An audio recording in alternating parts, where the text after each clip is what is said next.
के लिए तुम्हें मृत्यु लोक में फिर आना पड़ता है। क्या बन करके?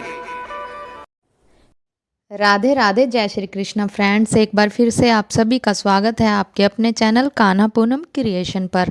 आशा करती हूँ कि आप सभी स्वस्थ और कुशल मंगल होंगे। आज की वीडियो बहुत ही महत्वपूर्ण होने वाली है। आज की वीडियो के माध्यम से हम जानेंगे कि हमें अपने जो कर्म होते हैं उनकी जो सज़ा है किस प्रकार मिलती है और किस तरीके से मिलती है। अगर हम अच्छे कर्म करते हैं तो उसका क्या जो परिणाम है, जो फल है, वो हमें किस रूप में मिलता है, और बुरे कर्म अगर हमसे हो जाते हैं या हम करते हैं उनकी सज़ा भगवान हमें किस प्रकार से, किस तरीके से देता है। ये सब जानेंगे हम पूजनीय महाराज श्री अनिरुद्ध आचार्य जी से। तो आप इसकी जानकारी प्राप्त करने के लिए वीडियो को पूरा वॉच करना, बीच में स्किप मत करना, ताकि आपको वीडियो की जो जानकारी है वो पूरी प्राप्त हो। तो चलिए देरी ना करते हुए देखते हैं वीडियो। हाथी, मच्छर, मक्खी, नाना प्रकार की योनियां हैं। ये तुम्हारे कर्मों का फल ही तो है। चमगादड़ उल्टा क्यों लटकी है? क्योंकि उल्टे काम किए हैं तो भगवान उल्टा लटकाया। गंदे गंदे काम किए हो तो मक्खी बन करके मलमूत्र में बैठना पड़ता है, और भी गंदे काम किए हो तो नाली का कीड़ा बन के मलमूत्र में रहना पड़ता है। शास्त्रों में लिखा है, वैतरणी नाम की एक नदी है नरक में, उसमें वहां पर रहना पड़ता है, वही खाना है, वही वो। एक्चुअली सच्चाई यह है कि वो नाला और नाली ही है। मलमूत्र बह रहा है, नाली का कीड़ा वही खाता है। भगवान तुम्हें नाली का कीड़ा बनाते हैं तो वही मलमूत्र खा के रहना पड़ता है। वो 5 किलो पाप तुम्हें खत्म करना पड़ेगा। कुछ भी बन के खत्म करो। क्या बनना है आप लोग डिसाइड कर लो। जब आप 5 किलो पाप भोग करके फिर जाएंगे तब भगवान कहेंगे आओ, अब 100 ग्राम पुण्य जो तुम्हारे किए थे वो हैं, तो 100 ग्राम पुण्य के बल पर तुम्हें भगवान फिर एक बार अवसर देते हैं। मनुष्य का तन बना करके, तन दे करके संसार में भेज देते हैं। इसीलिए गोस्वामी जी लिख रहे हैं कि बड़े भाग्य मानुष तन पावा।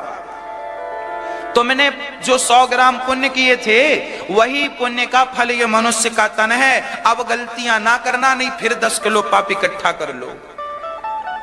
जैसी करनी वैसी भरनी, आज किया कल पाएगा। और चढ़ता सूरज धीरे धीरे ढलता है। गर्मी तो सूर्य की भी नहीं चलती, सूर्य की भी टिकती नहीं है। आपकी और हमारी क्या टिकेगी? इसलिए पाप ना हो, केवल पुण्य हो। श्री भरत जी के ऐसे दिव्य ज्ञान से राजा रहुगण का मोह भंग हुआ, चरणों में गिर पड़े। आप कोई ब्राह्मण लगते हैं, दिव्य पुरुष लगते हैं, चरणों में गिरे। और भी प्रश्न रहुगण ने किया। श्री भरत जी ने उनके प्रश्न का उत्तर देकर उन्हें संतुष्ट किया। 28 प्रकार के नरकों का वर्णन किया है।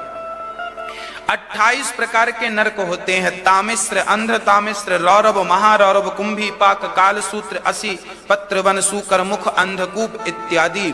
ऐसे 28 प्रकार के नरक श्री भरत जी ने गिनाए हैं। जो जैसा कर्म करता है उसे वैसे नरक में जाकर के यातनाएं भोगनी पड़ती हैं। याद रखना, बचेगा कोई नहीं। भीष्म पितामह ने भी यदि गलती की है तो उन्हें भी बाणों की सैया पर लेट करके उस पाप का फल भोगना पड़ा।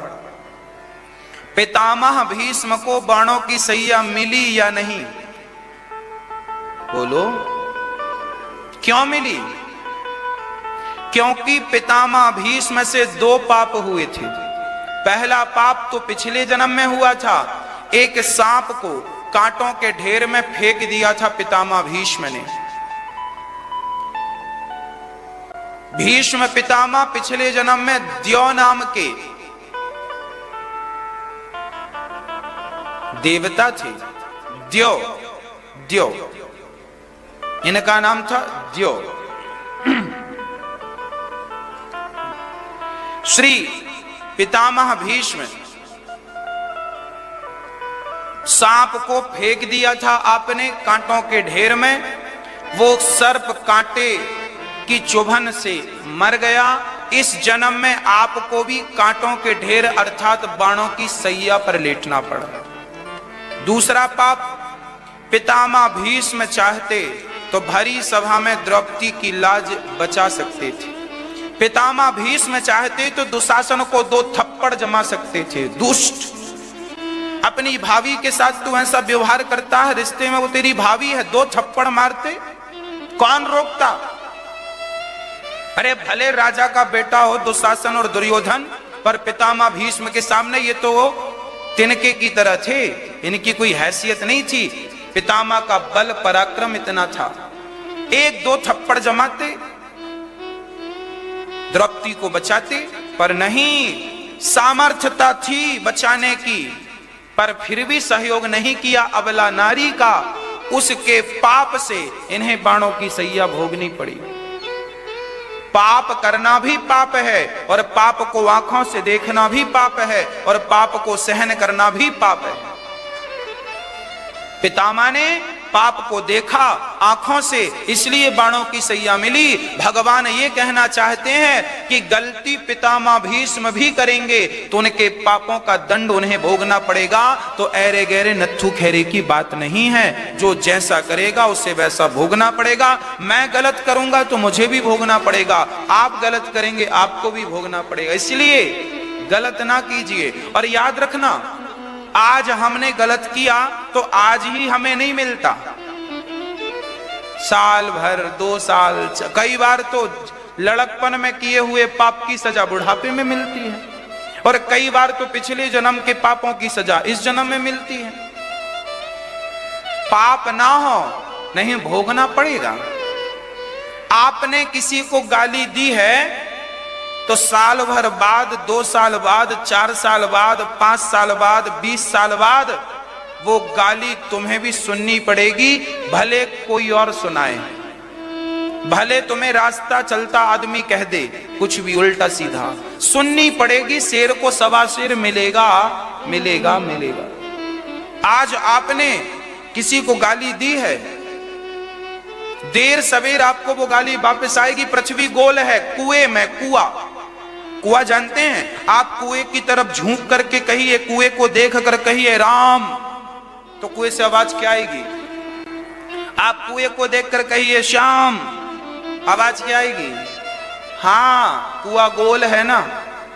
उसी प्रकार जैसे कुएं पर जो शब्द कहा जाए वो वापस देता है, उसी प्रकार ये ब्रह्मांड भी गोल है, पृथ्वी भी गोल है। आप जो शब्द जिसके लिए उपयोग करेंगे वो घूम फिर के आपको वो सुनने को मिलेगा जरूर। आपने किसी को गाली दी तो आपको भी कोई गाली देने वाला जरूर मिलेगा। इसलिए आज आप ये मत सोचिए कि हमने कुछ गलत किया है तो बच जाएंगे, बचेगा कोई नहीं।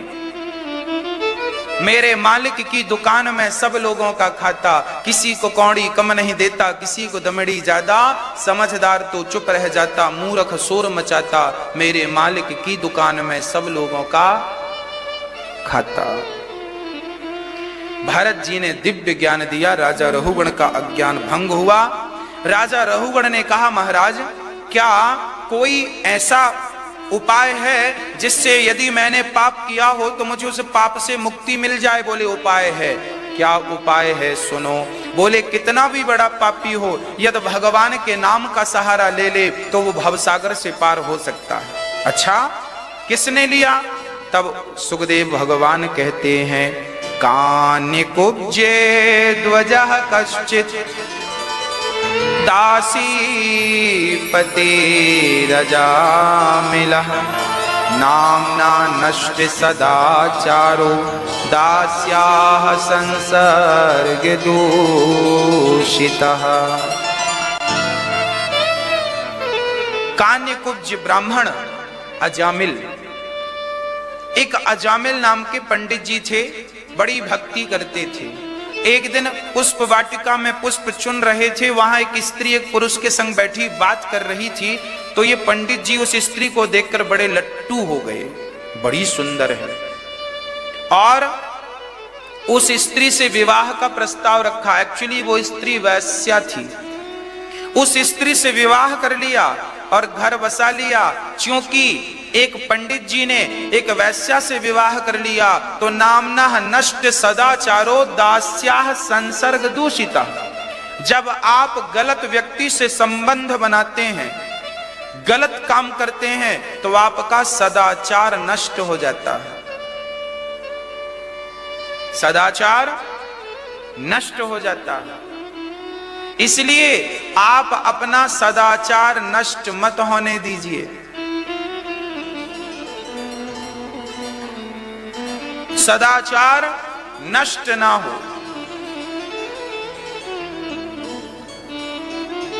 यदि सदाचार नष्ट हो गया तो फिर किसी काम का जीवन नहीं है। सदाचार, अच्छा सदाचार क्या है? बहुत लोगों को तो यही नहीं पता सदाचार क्या है। सदाचार क्या है? नामना नष्ट सदाचारो, आचार विचार ही सदाचार है। सदाचार चीजें जिनके पास हो वही सदाचारी है। कहते हैं ना बड़ा सदाचारी, सदाचारी सदाचार चीजें जिनके पास हो। कौन कौन सी? धर्म, अर्थ, काम और मोक्ष। इन चारों की उत्सुकता हो और सत्य, दया, दान और तपस्या, यही सदाचार है। सत्य, सदा सत्य बोलो, सत्य, सदा दया रखो, सत्य दया, दान, सदा दान करो, और सत्य दया दान और तपस्या, सदा तपस्वियों की तरह जीवन यापन करो, भोगियों की तरह नहीं। अरे लाइट चली गई तो रोने लगे, पंखा नहीं चल रहा, गर्मी बहुत लग रही। अरे भाई थोड़ा सी शक्ति हो आपके भीतर सहन करने की, गर्मी को सहो। थोड़ी सी शक्ति हो सर्दी को सहन करने की, सर्दी सहो। थोड़ा सा नंगे पांव चलने की भी शक्ति हो, थोड़ा सा दौड़ने की भी शक्ति हो। तपस्या हो, जीवन तपस्वियों का हो। सदाचार नष्ट नहीं होना चाहिए आपका। खान पान अच्छा हो। हमारे यहां कहते हैं जैसी राखो शुद्धि वैसी बने बुद्धि, जैसा पियो पानी वैसी बोले वाणी, जैसा करो संग वैसा चढ़े रंग। इसलिए आपसे प्रार्थना है, आप हमारी माताएं कितने बजे स्नान करती हैं? 4 बजे। 4 बजे मत नहाया करो, 5 बजे नहा लिया करो। कोई बात नहीं, 1 घंटा और रखो। आपके बच्चे कितने बजे नहाते हैं? हाँ, नहाते ही नहीं सर्दियों में। 2-2 महीने नहीं नहाते राक्षस लोग, नहीं नहाते। अब आगे सर्दी देखना, आपके बच्चे नहाएंगे नहीं। बहुत सारे बच्चे नहाते हैं, 90% तो अच्छे बच्चे नहाते हैं, बस 10% ही हैं जो नहीं नहा, बहुत आलसी। ऐसे महापुरुषों की आप भी तो मां नहीं हो, है? जो नहाते ही नहीं उनकी मां आप हो। वाह, ऐसे सपूतों को जन्म दिया है आपने, नहाता ही नहीं है।